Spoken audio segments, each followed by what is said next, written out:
तो प्यारे दोस्तों, आज आपको सुनाने वाले हैं एक ऐसी लड़की की कहानी जो अपने मायके से तो बहुत ज़्यादा गरीब थी, लेकिन उसका ससुराल बहुत ज़्यादा अमीर था।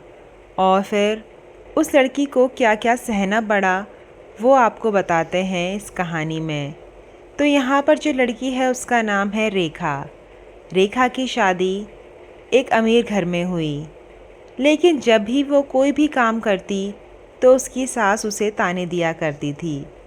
वो बार बार ऐसा जताया करती थी कि रेखा ने तो मानो कुछ देखा ही ना हो, रेखा ने नए कपड़े ना देखे हों, रेखा ने किचन ना देखा हो इतना बड़ा, रेखा को तो कुछ आता ही नहीं। मतलब कि वो हर बात पे टोन कसती थी कि तुमने ये सब कहाँ देखा होगा, तुम्हारे मायके वाले तो कितने गरीब हैं। और यही नहीं, जो रेखा की नंद होती है वो भी एक दिन घर आती है और वो घर से अपनी माँ के लिए एक सुंदर सी साड़ी लाती है और कहती है, माँ ये साड़ी मुझे मेरी सास ने आपके लिए दी है।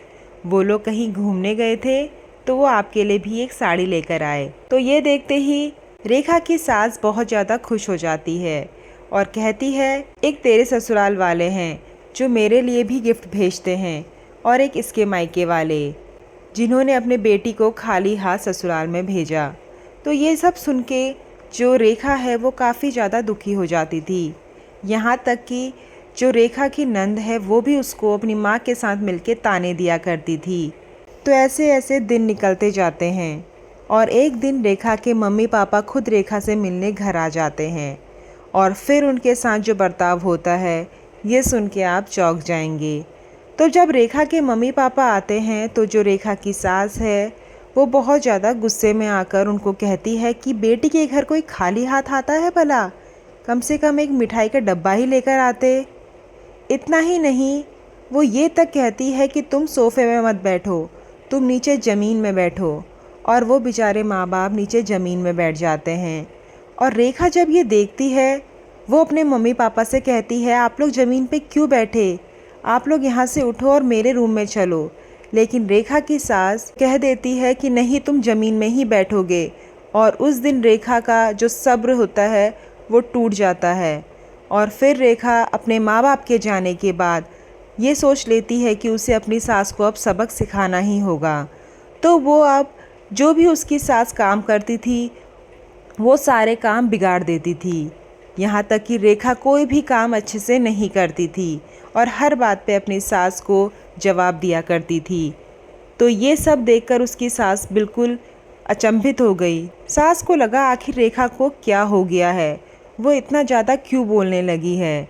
अब एक दिन सास के मायके वाले आ रहे होते हैं घर पे, उनके भैया भाभी। तो सास रेखा से कहती है, अगर आज तूने अपनी जवान चलाई तो तुझे भी मैं तेरे मायके भेज दूँगी और मेरे मायके वालों की अच्छे से खातिरदारी करना। और यहाँ पर रेखा कहती है, ठीक है माँ जी, मैं उनकी अच्छे से खातिरदारी करूँगी। लेकिन वहाँ पर रेखा जो अपनी सास के मायके वाले होते हैं उनको बहुत दिन पड़ा हुआ बासी खाना, कुत्ते के बिस्किट, ये सारी चीज़ें परोसती है। तो ये सब देखकर जो सास के मायके वाले होते हैं वो काफ़ी ज़्यादा गुस्से में आ जाते हैं और अपनी बहन से कहते हैं कि बहन, अगर खातिरदारी करवानी नहीं आती तो हमारे घर आ जाओ, हम तुमसे ज़्यादा अमीर हैं और तुम्हें सिखाएंगे कि कैसे खातिरदारी की जाती है। और ये सब सुन के जो सास होती है वो अपनी बहू से कहती है कि तुमने ये सब जानबूझ के किया ना। तो रेखा कहती है, हाँ मैंने ये सब जानबूझ के किया, तुम हर बात पे मुझे मेरे मायके वालों के ताने दिया करती थी और मैं बहुत ज़्यादा परेशान हो गई थी। तो जब सुनती है कि रेखा की सास, तो उनको भी लगता है कि हाँ उनसे बहुत बड़ी गलती हो गई और फिर वो रेखा से माफ़ी मांगती है। उसके बाद दोनों सास बहू अच्छे से रहते हैं। तो दोस्तों, आपको ये कहानी कैसी लगी कमेंट करके ज़रूर बताएं।